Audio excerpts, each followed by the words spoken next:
Komið sæl og velkomin með okkur í föstudagsþáttinn sem að þessi sinni tekin upp hér á Kaffi Kú í Eyjafjarðarsveit. En eins og þið heyrið kannski hérna bak við mig að þá eru kýrnar aðeins að láta í sér heyra. En já, svo sannarlega. En við ætlum einmitt í þessum þætti að fara hér Eyjafjörð. Við ætlum að heyra í fólki sem að gera skemmtilega hluti, bæði þessa helgi og í sumar. Við ætlum reyndar aðeins að teygja okkur yfir í Skagafjörð, ég get bara ekki látið það vera.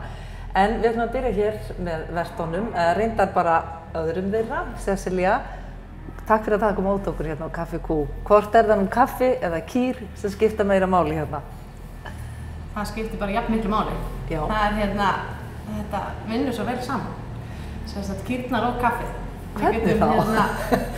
Það náttúrulega alltaf gott að hafa mjólk í kaffið og þannig vinnur það saman. Já. En svo það bara líka svo skemmtilegt út þegar kýrnar eru afturreikinn sem við erum svolítið svona einblína á.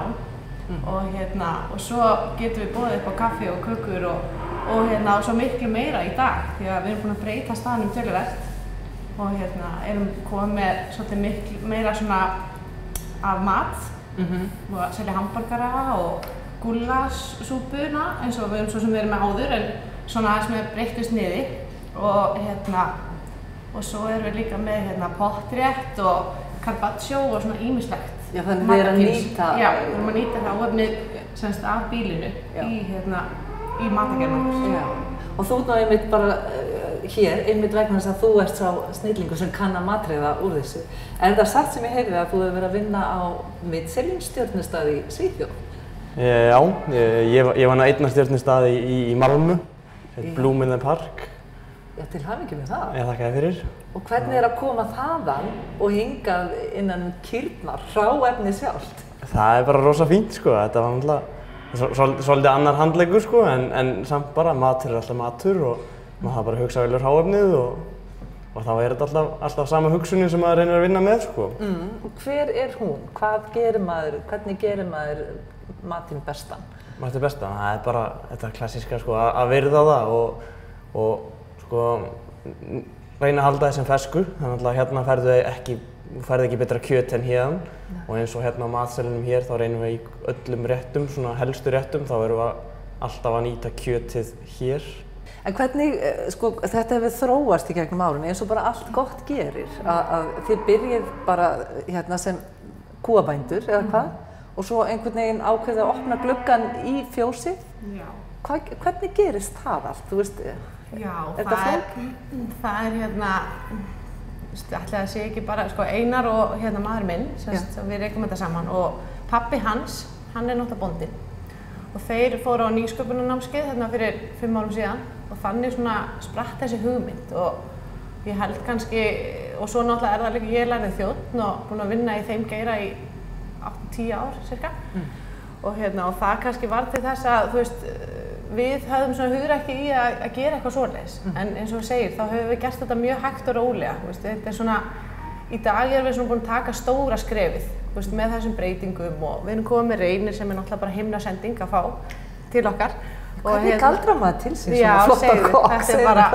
Ég veit það ekki, það er bara, hann er bara svo dásamlegur, við erum náttúrulega búin að þekkjast lengi og ég get ekki verið þakklátari fyrir að hann sé komið til okkar sko. Allan í smá stund til þess að kenna okkur handbröðin og svona og setja smá línuna og það er bara náttúrulega fólki sem gerir staðinn, það er bara svolítið svoleiðis. Þannig að það á alveg að vera hægt að lofa því ef þú kemur hingað á Kaffi Kú og þú fáir svona juicy steak eða hvað? Sko, það er góð spurning. Einhvers tíma kannski. Núna fyrst erum við að vinna mest með gúllasið og hakkið á sælinum hérna út af því að eins og fínu vöðvar þeir eru bara sælgerðarhornið sem við erum með hérna sem er alveg rosa skemmtilegt sérstaklega núna eftir breytingar. Þar alltaf lundin, fyllið og innarslærið, þetta alltaf að seljast í sælgerðarsteikhús sem fólk vil elda heima hjá sér. Og hérna höldum við meira í þessi hráefni sem kannski eitt naut, það er miklu meira hakk og gúllas sem kemur á því og við erum að reyna að ná að nýta það hér. Já, ég skil. En segðu mér aðeins, ég veit, þú náttúrulega kemur úr Skagafirði, Cecilia, og Eyjafjörðin, hvernig fer það saman, Eyjafjörður og Skagafjörður? Hvernig kombó er það? Ég veit ekki hvort ég þóra að segja þetta svona í Eyjafirði, en ég myndi segja svona ég kem svona með skemmtunina frá Skagafirðinum og svo eru þeir svona jarðbundnar hérna í Eyjafjarðarsveit. Já, þú finnur svolítið fyrir því. Nei, þeir eru dásamleg, þeir eru það svo skemmtileg. En ég held að það sé bara góð blanda. Já. Og við komum náttúrulega með margt úr Skagafirðinum, hérna inn á þetta kaffihús. Róbert bakari er mágur minn og Selma er kona hans sem er systir mín. Þau reka besta bakari á landinu, vil ég segja, þó ég sé hlutdræg. Og þau hafa hjálpað okkur að þróa ýmislegt. Til dæmis eru við, lakkríslengjurnar eru örugglega vinsælastir rétturinn, þangað til Reynir kom, veit ég hvort að hann muni eitthvað breytast eftir það. En og rákaka og ýmislegt svona frá þeim.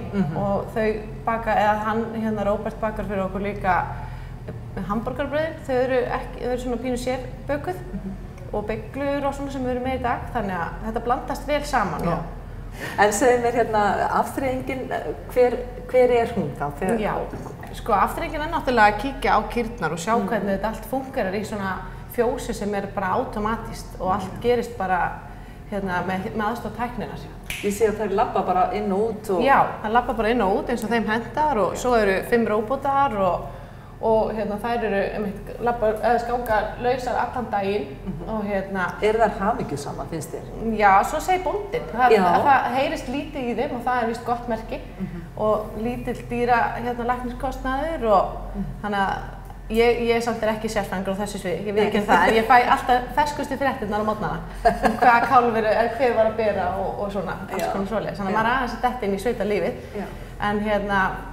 En svo erum við líka með lautaferð, ætlum við vera með það í sumar og bauð okkur það, getur fólk farið bara út á gras og tún og fengið fullbúna körfu með bakkelsi og íste og heitu súkkulaði og farið bara og búið til góðar minningar með fjölskyldunni. Og köflóttan dúk? Já, sko köflóttan teppi til að sitja. En sætt. Og það bara allt í körfunni. Þannig að og svo verðum við líka með nokkrar hænur í sumar og þannig að þetta er svona maður getur komið og svona átt góðan dag í sveit. Þetta er svolítið þannig afþreying. Já, og eins og veðrið er búið að vera í júní og er í dag, þetta er dásendileg. Þetta er náttúrulega bara gerist ekki betra. Nei, og nálægðin við Akureyri, er það kostur fyrir það? Já, okkar stærstu eða bara helstu kúnnar eru Akureyringar og Íslendingar og bara mest Akureyringar að koma með gesti og aftur að koma og sem er bara bestu meðmælin að fólk sé alltaf að koma aftur og vil sýna fleirum Þú hlýtur nú að fá nokkra Skagfirðinga. Ég fæ hellinga Skagfirðinga. Þeir eru bara náttúrulega snillingar. Við erum búin að fá alveg fullt af þeim, gera ekkert annað en að